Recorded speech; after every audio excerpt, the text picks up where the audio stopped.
दुनिया दो बड़ी ताकतों की लड़ाई देख रही है।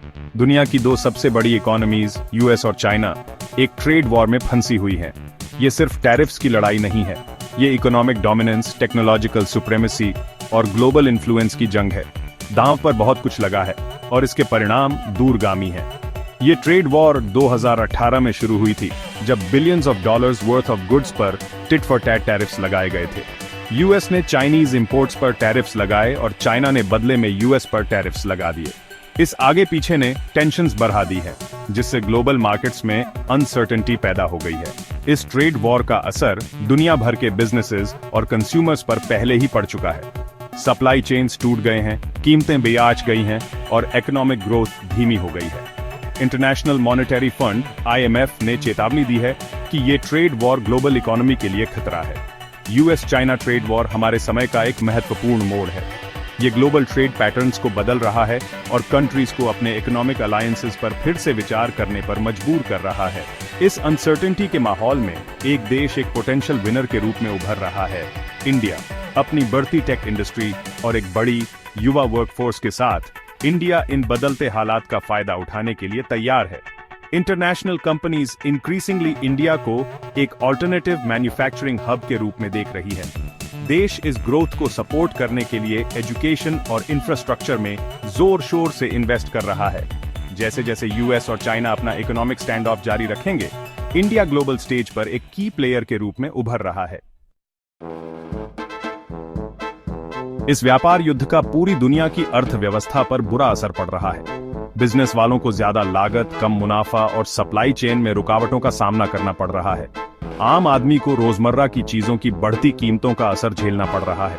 अमेरिका और चीन दुनिया भर के कई देशों के साथ व्यापार करते हैं। यह व्यापार युद्ध इन रिश्तों को बिगाड़ रहा है और वैश्विक बाजारों में अनिश्चितता पैदा कर रहा है। निवेशक घबराए हुए हैं और व्यवसायी आगे की योजना बनाने से हिचकिचा रहे हैं।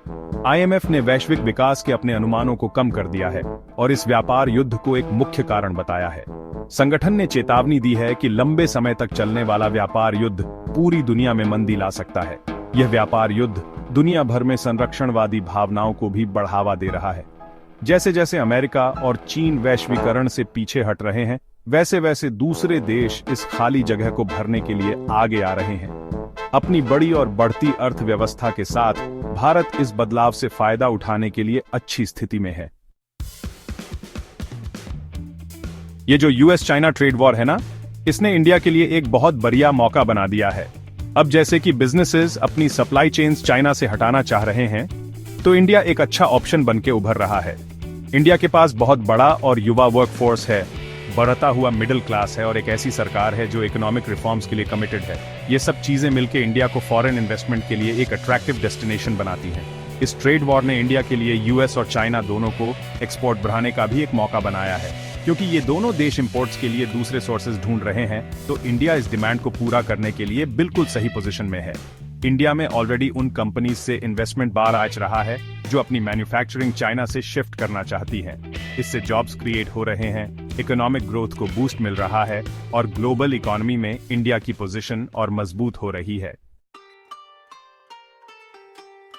ट्रेड वॉर से मिले मौकों का फायदा उठाने के लिए इंडिया ने एक बड़ा इनिशिएटिव शुरू किया है, जिसका नाम है make in India.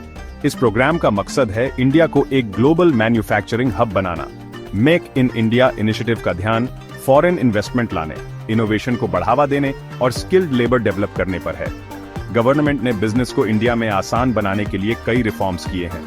In reforms में रेगुलेशंस को सिंपल बनाना, ब्यूरोक्रेसी कम करना और इंफ्रास्ट्रक्चर को बेहतर बनाना शामिल है।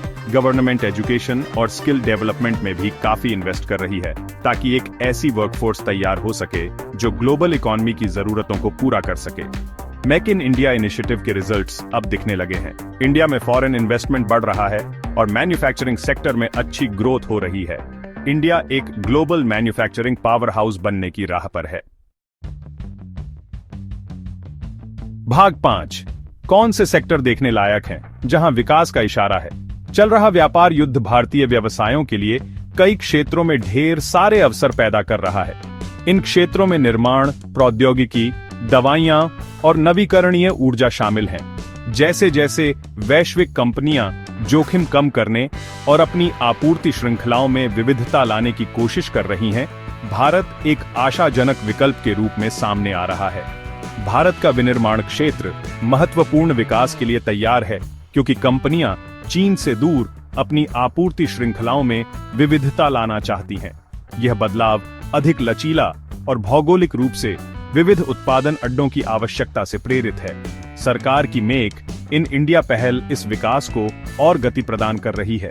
प्रोत्साहन देकर और अधिक व्यवसाय के अनुकूल माहौल बनाकर यह पहल भारत को एक वैश्विक विनिर्माण केंद्र में बदलने का लक्ष्य रखती है। भारत का प्रौद्योगिकी क्षेत्र भी महत्वपूर्ण निवेश आकर्षित कर रहा है। एक तेजी से बढ़ते स्टार्टअप पारिस्थितिकी तंत्र और नवाचार पर एक मजबूत फोकस के साथ देश तकनीकी निवेशकों के लिए एक आकर्षण का केंद्र बन रहा है। देश कुशल इंजीनियरों और उद्यमियों के एक बड़े समूह का घर है। यह प्रतिभा पूल प्रौद्योगिकी क्षेत्र में विकास का एक प्रमुख चालक है, जिससे भारत वैश्विक स्तर पर प्रतिस्पर्धा कर सकता है। भारत तेजी से सॉफ्टवेयर विकास, आईटी सेवाओं और ई-कॉमर्स के लिए एक वैश्विक केंद्र बन रहा है। इन क्षेत्रों में देश की विशेषज्ञता दुनिया भर में मान्यता प्राप्त है, जो इसे आउटसोर्सिंग और तकनीकी नवाचार के लिए एक पसंदीदा गंतव्य बनाती है। दवा उद्योग एक और क्षेत्र है जहां भारत को प्रतिस्पर्धात्मक लाभ है। जेनेरिक दवा उत्पादन में एक मजबूत नींव के साथ देश वैश्विक मांग को पूरा करने के लिए अच्छी स्थिति में है। भारत जेनेरिक दवाओं का एक प्रमुख उत्पादक है, जो दुनिया भर के बाजारों में सस्ती दवाएं उपलब्ध कराता है। यह क्षमता न केवल वैश्विक स्वास्थ्य सेवा का समर्थन करती है, बल्कि भारत की आर्थिक स्थिति को भी मजबूत करती है। देश कई विश्व स्तरीय दवा कंपनियों का घर है। ये कंपनियां अनुसंधान और विकास में सबसे आगे हैं, जो स्वास्थ्य सेवा क्षेत्र में नवाचार को आगे बढ़ा रही हैं। नवीकरणीय ऊर्जा भारत के लिए अवसर का एक और क्षेत्र है। देश अपनी ऊर्जा जरूरतों को पूरा करने के लिए पवन और सौर ऊर्जा का उपयोग करने में महत्वपूर्ण प्रगति कर रहा है। देश ने नवीकरणीय ऊर्जा उत्पादन के लिए महत्वाकांक्षी लक्ष्य निर्धारित किए हैं। ये लक्ष्य जीवाश्म ईंधन पर निर्भरता कम करने और सतत विकास को बढ़ावा देने की व्यापक रणनीति का हिस्सा है। भारत सौर और पवन ऊर्जा में महत्वपूर्ण निवेश आकर्षित कर रहा है। पूंजी का यह प्रवाह नवीकरणीय ऊर्जा परियोजनाओं के विकास में तेजी लाने में मदद कर रहा है, जिससे भारत स्वच्छ ऊर्जा के वैश्विक परिवर्तन में अग्रणी बन गया है। छठा भाग, समझदारी से निवेश, भारतीय निवेशकों के लिए रणनीतियां। व्यापार युद्ध ने वैश्विक आर्थिक माहौल को अस्थिर बना दिया है। हालांकि इसने उन भारतीय निवेशकों के लिए भी अवसर पैदा किए हैं जो लंबी अवधि के नजरिए से सोचते हैं। भारतीय निवेशकों को उन क्षेत्रों पर ध्यान केंद्रित करना चाहिए जिन्हें व्यापार युद्ध से लाभ होने की संभावना है, जैसे कि विनिर्माण, प्रौद्योगिकी और फार्मास्यूटिकल्स। उन्हें ऐसी कंपनियों की तलाश करनी चाहिए जिनका विकास और लाभप्रदता का मजबूत ट्रैक रिकॉर्ड हो। किसी भी निवेश रणनीति में विविधीकरण महत्वपूर्ण है, और यह वर्तमान माहौल में विशेष रूप से सच है। निवेशकों को जोखिम कम करने के लिए विभिन्न क्षेत्रों और परिसंपत्ति वर्गों में अपने निवेश फैलाने चाहिए। सरकारी नीतियों और नियमों के बारे में जानकारी रखना भी आवश्यक है। भारत सरकार लगातार नई पहल और सुधार शुरू कर रही है। जो निवेशक इन बदलावों से अवगत हैं, वे उनका लाभ उठाने के लिए बेहतर स्थिति में होंगे। सातवां भाग, बाजार के उतार चढ़ाव से निपटना, अपनी रणनीति पर टिके रहना। इस व्यापार युद्ध ने वैश्विक बाजारों में उथल पुथल मचा दी है, जिससे शेयर की कीमतों और निवेशकों की भावनाओं में भारी उतार चढ़ाव आया है। शेयर बाजारों में बड़े उतार चढ़ाव हो रहे हैं और निवेशक स्वाभाविक रूप से घबराए हुए हैं। अनिश्चितता बहुत ज्यादा हो सकती है, जिससे जल्दबाजी में फैसले लिए जा सकते हैं। हालांकि यह याद रखना जरूरी है कि उतार चढ़ाव बाजार के चक्र का एक स्वाभाविक हिस्सा है। बाजार हमेशा उतार चढ़ाव के दौर से गुजरते रहे हैं।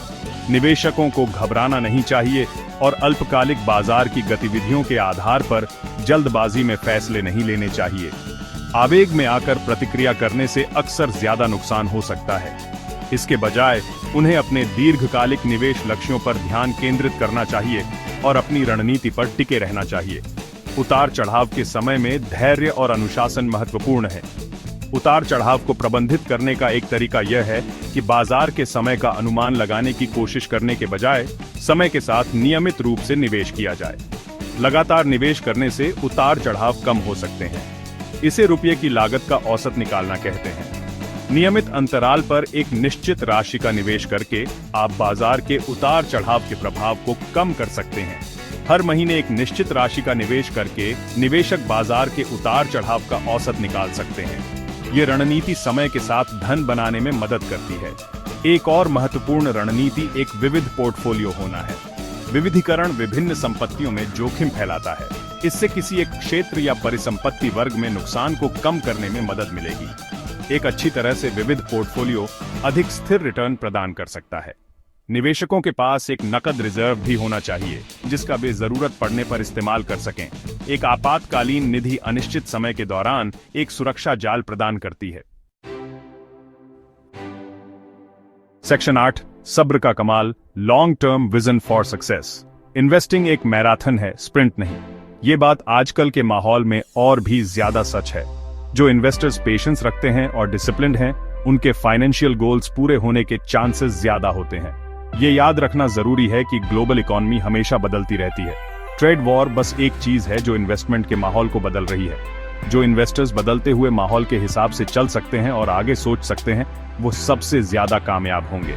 जैसे एक किसान बीज बोता है और सब्र से अपनी फसल को पालता है, वैसे ही इन्वेस्टर्स को अपने पोर्टफोलियो को ध्यान से बनाना चाहिए और उसे समय के साथ बढ़ने देना चाहिए।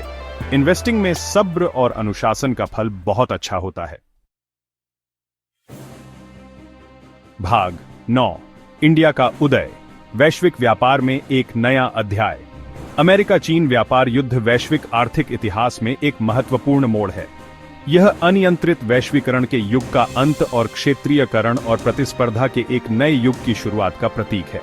इस नई विश्व व्यवस्था से विजेता बनकर उभरने के लिए भारत अच्छी स्थिति में है। देश की अर्थव्यवस्था बड़ी है और बढ़ती जा रही है, युवा और ऊर्जावान आबादी है और एक सरकार है जो आर्थिक सुधारों के लिए प्रतिबद्ध है। मेक इन इंडिया पहल भारत को एक वैश्विक विनिर्माण केंद्र में बदल रही है। भारतीय कंपनियां वैश्विक बाजारों में तेजी से प्रतिस्पर्धी बनती जा रही हैं। भारत रिकॉर्ड स्तर पर विदेशी निवेश आकर्षित कर रहा है। व्यापार युद्ध भारत के लिए एक चुनौती और अवसर दोनों है। अवसरों का लाभ उठाकर और चुनौतियों का सामना करके भारत वैश्विक अर्थव्यवस्था में एक प्रमुख खिलाड़ी के रूप में अपनी स्थिति मजबूत कर सकता है।